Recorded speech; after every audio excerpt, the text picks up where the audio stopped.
tuh suka buang bekas pembalut sembarangan di ruang yang terbuka. Itu kan bisa ngundang banget ya Moebi, apalagi belum dicuci. Dan untungnya si Lia tuh gak pernah kayak gitu lagi. Akhirnya dia selalu nyuci. Cuma kayaknya emang aroma darahnya tuh masih ada, terus jadi ngundang gitu. Dari situ akhirnya semenjak Lia tahu, akhirnya Lia jadi sering ikutan pengajian di rumah dan banyak-banyakin ibadah. Lia jadi gak ngerasa diikutin lagi, dan bekas ruamnya itu pun juga udah hilang. Jadi bisa dibilang udah gak ada gangguan lagi. Tapi tetap aja tuh si Lia gak boleh lengah kalau mau ngapa-ngapain. Sebenarnya darah wangi itu kan bukan pilihan Lia kan. Jadi mau gak mau emang dia terpaksa buat nerima itu, sampai akhirnya banyak makhluk halus yang nempel ke dia kan. Iya benar. Tapi berarti gak cuma di kantor itu doang dong ya. Bisa jadi dimanapun kalau Lia lagi mens, ya amit-amit dia bakal ketempelan terus dong ya. Iya, karena dia juga punya darah yang wangi itu kan. Iya itu maksud gua. Iya maksudnya berarti sampai kapanpun itu bisa jadi akan ada makhluk-makhluk yang gangguin dia kan maksudnya.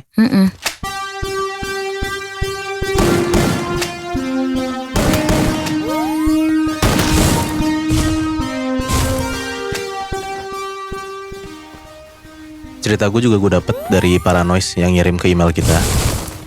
Dan cerita ini dialamin sama Mila waktu dia magang atau prakerin. Prakerin tuh praktek kerja industri gitu. Di instansi yang gak bisa disebutin tempatnya apa. Kejadiannya itu terjadi di 3 tahun lalu, tepatnya di bulan Agustus 2021. Karena Mila ini sekolah SMK, jurusan administrasi perkantoran dan udah kelas 12, jadi otomatis dia tuh harus melaksanain si prakeran ini selama 3 bulan. Ditempatin lah nih di salah satu instansi dinas di tempat yang emang gak bisa gue sebutin di mana ini ya. Iya. Mulailah tuh si prakerinnya. Dari sekolah dia ada 8 orang, 5 cewek dan 3 cowok. Sebut aja cewek-cewek ini namanya Rahma, Cici, Sinta, dan Wiwin. Itu semua disamarin. Satu lagi termasuk si Mila ya, dan 3 cowok temennya. Awalnya si Mila ini gak terlalu dekat sama 4 cewek ini karena beda kelas. Tapi lama-kelamaan akrab dan suka ngumpul, suka gibah, karena kan satu magang bareng gitu kan. Iya. Bulan pertama magang gak ada yang aneh-aneh, biasa aja. Karena kantor juga gak kelihatan serem, pegawai juga baik-baik, jadi makanya itu aman-aman aja lah. Nah bulan kedua nih udah mulai ada kayak hal-hal aneh nih yang dirasain sama Mila dan teman-temannya. Jadi yang tadi gue bilang ada salah satu teman Mila namanya Rahma. Ini orang yang bisa dibilang kayak rada peka gitulah buat hal-hal mistis karena ada turunan dari nenek moyangnya. Dan waktu mereka ngumpul, Rahma tuh kayak ini random banget Nat. Lagi ngumpul tiba-tiba Rahma tuh sering ngomong kayak, banyak ya di sini. Dekat lemari ada cewek loh. Di sana ada cewek loh.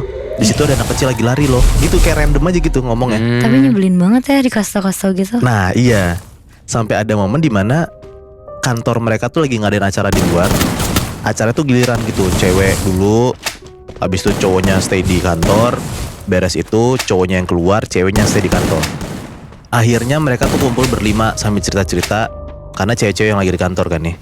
Rama bilang, kalau di kantor kita itu agak mistis karena ada anak kecil 2 di atas sama ada cewek, rambutnya panjang. Nah karena Mila juga orangnya santai aja, dia cuma bilang kayak, udah jangan dibahas-bahas, masa hari gini masih percaya begituan. Udahlah kasihkan ngobrol. Mereka sampai sore waktunya pulang. Mereka siap-siap tuh buat pulang, kunci pintu belakang, beresin buku gitu-gitulah. Nah waktu mau beresin ke lantai 2, jadi anyway tuh kantor mereka 2 lantai gitu. Waktu mau beresin lantai 2, gak ada yang berani kecuali Mila sama Rahma. Jadi mereka naiklah ke atas buat beresin tuh. Nah pas di atas timbul tuh niat iseng Mila sambil ngomong kayak, halo dek, mbak udah dateng nih, keluar yuk gitu. Nah Mila tuh ngomong kayak gitu karena si Rahma kan bilang nih ada setan anak kecil di kantornya kan. Nah Rahma bilang kayak, beneran disamperin awas ya ntar tau rasa. Ternyata semenjak hari itu beneran digangguin lah si Mila ini. Sampai ke rumah pun tidur, suka ketindihan, mimpi aneh. Tapi Mila tuh gak pernah cerita ke siapa-siapa. Dia mikir kayak, oh mungkin gue kecapean aja jadi gue kebawa mimpi. Nah itu gak berlangsung lama tuh. Itu di bulan kedua. Nah singkat cerita, di bulan ketiga mereka prakerin, mereka tuh kayak di rolling gitu posisi kerjanya. Yang awalnya tugas Mila tuh di lantai 1, sekarang naik ke lantai 2. Nah tapi yang beda, ini ruang atas tuh pengap banget, panas banget, kayak hawanya tuh beda gitu. Padahal jendela tuh banyak banget Nat. Oke. Nah di sini nih gangguannya udah mulai lebih kerasa dibanding bulan kedua. Katanya Mila tuh selama seminggu bener-bener gangguin terus. Bahkan kayak ini pagi-pagi padahal nih. Ceritanya jam 8 pagi, Mila tuh udah stay di kantor. Rahma sama Wiwin temennya juga udah nyampe. Di bagian atas tuh Mila sama Rahma, si Wiwin di bawah. Mila sama Rahma tuh walau selantai tapi ruangannya beda. Udah tuh mereka sibuk masing-masing. Mila masih main HP, belum kerja. Nah pas Mila main HP, dia tuh denger ada kayak orang dari pintu tuh manggil kayak Mbak gitu. Itu tuh suaranya kecil dan kayak lirih gitu lah suaranya. Posisinya tuh Mila di situ lagi ngebelakain pintu. Nengoklah dia ke belakang karena kan dia dengar ada suara orang manggil dia dari pintu kan. Pas dia nengok ke pintu nggak ada sama sekali. Karena penasaran, Mila keluarlah nanya ke Rahma kayak, Rahma kamu manggil? Dijawab sama Rahma, enggak Wiwin kali. Turun tuh Mila ke bawah nyari Wiwin terus nanya, kamu tadi ke atas yang manggil aku? Nah si Wiwin sambil bingung dia bilang kayak, lah orang aku di sini dari tadi.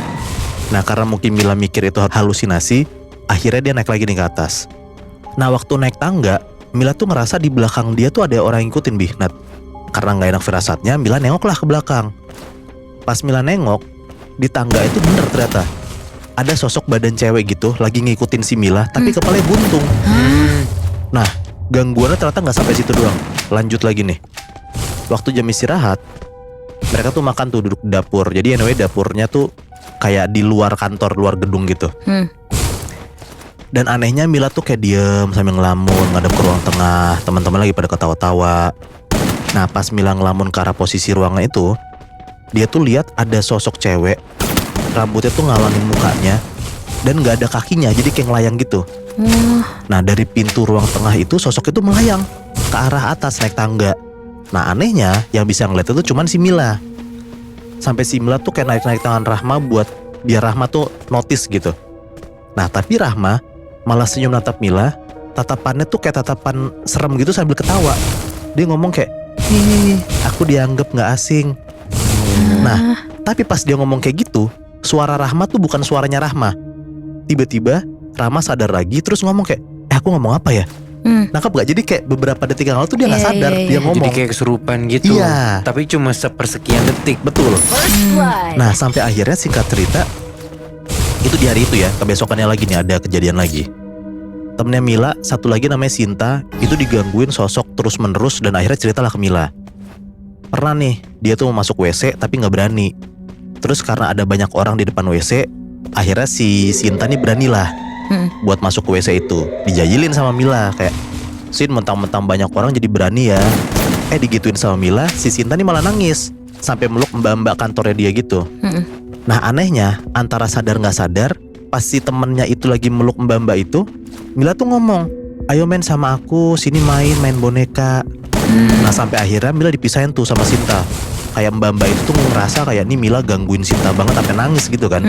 Karena ngerasa bersalah, Mila nyamperin lah tuh ke rumahnya Sinta. Dia ngejelasin, ternyata kalau pas masuk WC itu, si Sinta itu ngeliat ada sosok tinggi hitam di belakang Mila. Terus ternyata juga si Rahma tuh bilang kalau pas Mila pulang itu ada yang ngikutin Mila juga di belakang dia naik motor gitu. Jadi kayak Mila tuh kayak ngebonceng orang gitu. Makin aneh lah kejadian di kantornya. Lanjut lagi ke besokannya. Ini nih katanya Mila, dia nulis cerita ini nih kayak ini puncak gangguannya nih. Siang-siang itu Mila udah baikan sama Sinta, udah cerita-cerita, udah ngelupain kejadiannya kemarin. Nah waktu mereka lagi makan, si Sinta nih sama si Rahma ribut, kayak rebutan makanan gitu. Karena kesel, Sinta tuh langsung kayak ngebelakangin mereka, tapi mereka sambil makan ya tetep ya. Nah sifatnya Sinta itu sebenarnya kalau marah cuma sebentar. Tapi waktu pas mereka udah makan, Sinta tuh makannya kayak lama banget, kayak kelihatan mukanya bete gitu. Sambil mukanya bete, Mila nanya lah, Sin masa gara-gara makanan jadi ribut? Sinta diem aja di situ.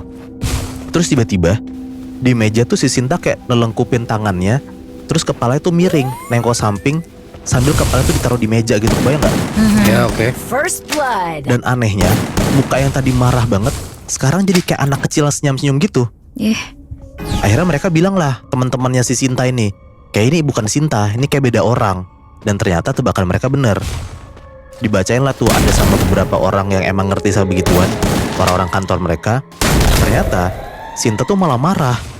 Terus ada lagi lah nih mbak-mbak kantor yang bisa ngobatin itu, dia bilang kayak, Mil keluar Mil, jangan deketan sama Sinta. Tapi karena penasaran, Mila tuh gak keluar, dia cuma ke belakang buat ngeliat Sinta gitu. Duduklah nih si Mila di depan lemari sambil bengong. Dan ternyata tiba-tiba sekarang Mila yang kesurupan. Tangan Mila tuh katanya kayak kebakar sampai ke situ. Terus Mila tuh udah gak sadar. Dia cuma bisa nangis-nangis sambil bilang panas, tolongin aku gitu. Di situ akhirnya orang tua dan guru pembimbing mereka ditelepon lah buat datang ke kantor. Singkat cerita udah pada datang, akhirnya guru agama mereka datang sama guru pembimbing buat ngebacain doa tuh sampai mereka berdua sadar. Dan katanya waktu sosoknya itu mau keluar dari badan Mila tuh sampai muntah darah saking kuatnya tuh sosoknya. Udahlah singkat cerita, akhirnya selesai tuh proses pengeluaran setan dari tubuh mereka. Dan ini lompat lagi ceritanya ya. Iya. Kayak si Mila ini nulis, beres mereka magang, bukannya si Mila itu sembuh, Mila tuh jadi malah kayak tambah digangguin dan sering banget kerasukan. Sampai Ustadz hampir 7 orang tuh mau coba nyembuhin si Mila, tapi gak bisa katanya Bi, Nat. Katanya soalnya mata batinnya udah kebuka. Jadi semenjak magang sampai sekarang, si Mila tuh jadinya bisa ngeliat makhluk halus. Jadi sampai sekarang mata batinnya tuh bener-bener kebuka dan gak bisa ketutup lagi, Moy. Iya, bahkan Mila kan coba minta tolong sama 7 orang pinter gitu kan. Iya. Gak bisa ditutup. Gila.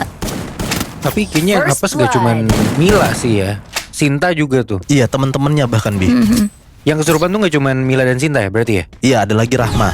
Itu berarti karena memang kantornya tuh yang berhantu ya, Moy? Betul.